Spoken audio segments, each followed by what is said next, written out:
Au chapitre culture, le Grimaldi Forum et ses équipes lèvent le voile sur les différentes manifestations qui occuperont le calendrier cette année. Alors quels sont les événements à ne surtout pas manquer? Élément de réponse avec Sandrine Nègre.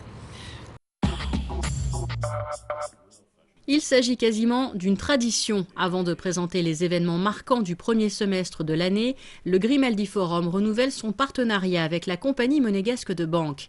Les présidents des deux établissements procèdent ainsi à la signature de cette collaboration. Place ensuite au bilan de l'année écoulée et une chose est sûre, le constat est sans appel. Une très belle année 2013, un très beau chiffre d'affaires en tourisme d'affaires, 15 millions d'euros, donc un des meilleurs chiffres d'affaires depuis notre ouverture. En culture, là aussi, beaucoup de succès, des grands spectacles qui ont fait le plein comme West Side Story et une expo Picasso qui a renoué avec des gros chiffres de visitorat, donc on est très heureux, oui. Et l'année 2014 s'annonce très belle aussi. Musique, danse, art, automobile, le calendrier sera chargé. Au programme, bien sûr, des rendez-vous traditionnels comme les salons Ever et Top Mark, les Sérénissimes de l'humour avec entre autres Kev Adams et Franck Dubosc, le festival de télévision de Monte-Carlo ou encore le Monaco Dance Forum. Et puis à l'honneur également des événements uniques comme le concert de Moda en mars, le ciné-concert Le Seigneur des Anneaux avec l'Orchestre Philharmonique ou encore le Ballet Révolutionne. C'est un ballet issu d'une grande école de danse de Cuba, donc qui marie à la perfection la tradition de cette grande école et des danses de street dance contemporaines, hip-hop, R&B, etc. Et tout au long du spectacle, on va pouvoir justement mesurer les performances à la fois artistiques et physiques de ces danseurs sur des morceaux classiques, mais aussi sur des hits avec Usher, Bruno Mars, Rihanna, David Guetta pour ne citer que. Chaque été, un rendez-vous est toujours très attendu, la grande exposition dans l'espace Ravel.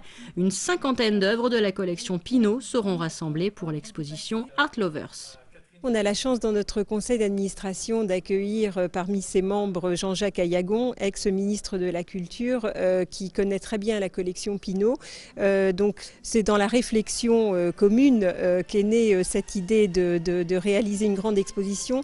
On est très heureux et vraiment très honoré d'accueillir cette collection. Vous savez qu'elle ne s'expose pas beaucoup en dehors de son lieu de résidence, que sont le Palazzo Grassi et la Punta della Dogana à Venise. La collection Pinault est très riche et pour Martin Bettenot, qui est le commissaire de cette exposition, il était important de réunir des artistes qui finalement ont comme lien commun de puiser leurs sources d'inspiration dans les histoires de l'art et d'offrir vraiment ce continuum entre passé et présent.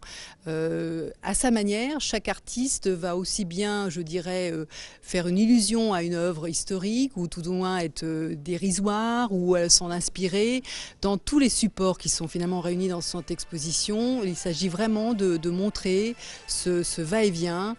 En marge de tous ces événements, le Centre de congrès et de culture poursuit ses travaux de redécoration des espaces publics, notamment en réduisant au maximum bien sûr les nuisances, avant de souffler ses 15 bougies l'année prochaine.